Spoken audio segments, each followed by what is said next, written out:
Good evening. We present the news summary. Seychelles has shown continued improvement in the 2024 Corruption Perceptions Index published today by the Transparency International, a global movement dedicated to ending corruption and promoting transparency.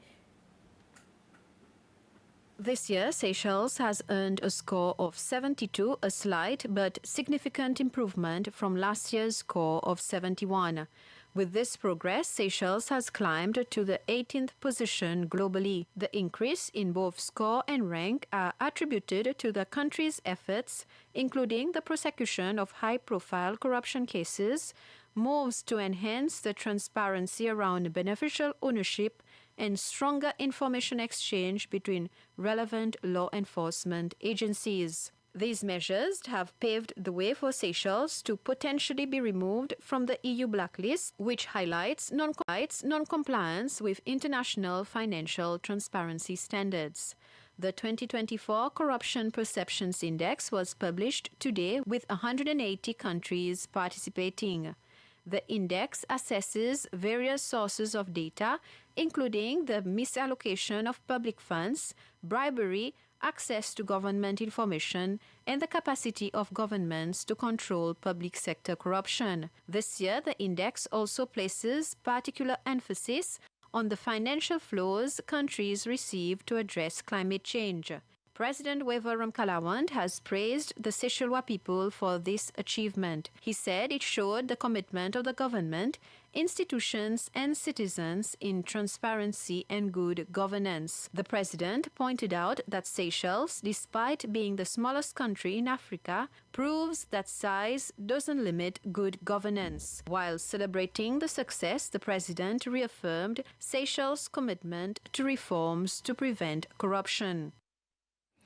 The commissioner of the Anti-Corruption Commission, May de Silva, says that Seychelles' achievement on the Perception of Corruption Index is a reflection of the country's unwavering commitment to transparency, accountability, and good governance. Mrs. de Silva has also highlighted the role that every citizen should play to uphold the highest standards of integrity in the fight against corruption, and that more laws should be introduced to continuously improve Seychelles' ranking.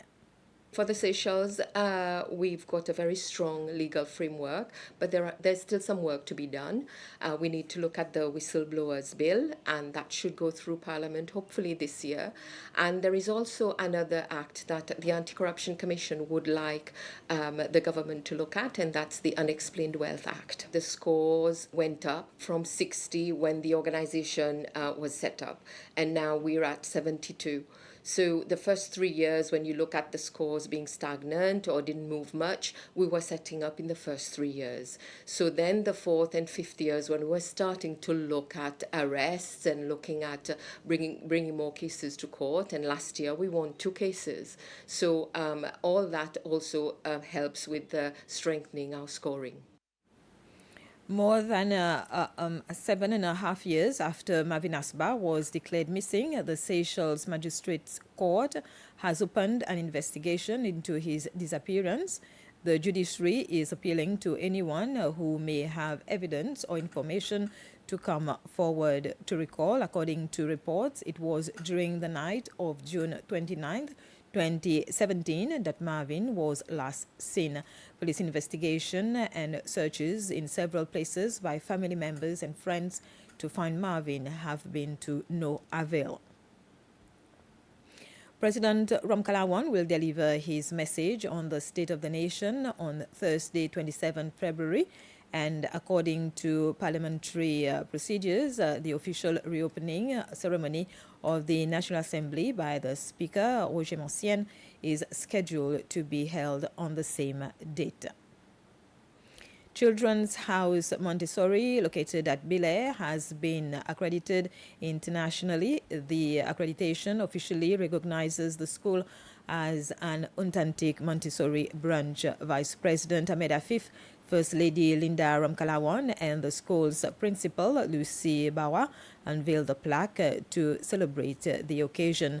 Mrs. Bawa explained to parents, teachers, government partners, and community members the philosophy and education practices of the school.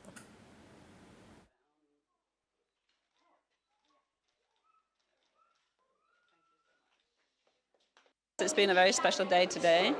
We've been celebrating the school's accreditation. So last year we were involved in the process. It took about a year to do through an international accreditation board, Montessori accreditation. So it was a process that involved the whole school community, the teachers, the leadership team, the students, the parents, and the community. And we really had to reflect on our practice to make sure that we are delivering an authentic Montessori school, and all the components of Montessori is in there. So basically, we are developing independent learners, creative thinkers, developing their soft skills, innovation, experimenting, but also understanding that learning is a process and we make mistakes all the time, and that's fine, because when you make a mistake you need to learn how to make it better, how to correct it, and that's the important part. Rather than scolding the children, they find out for themselves. They use auto-correcting materials so they can see when they have made a mistake. Here, each child is following their own unique path. So they feel happy, they feel they can achieve, they can move forward, but at their own pace. S5 students who have not secured placement in a professional center have been to their respective schools to make their appeals. Most students voiced disappointment that they had not been admitted to a professional center of their choice. However, school officials said the quota accepted by the professional centers cannot be changed due to availability of space. The Hindu community gathered at the Nava Shakti Vinayaga temple for the Kavadi festival.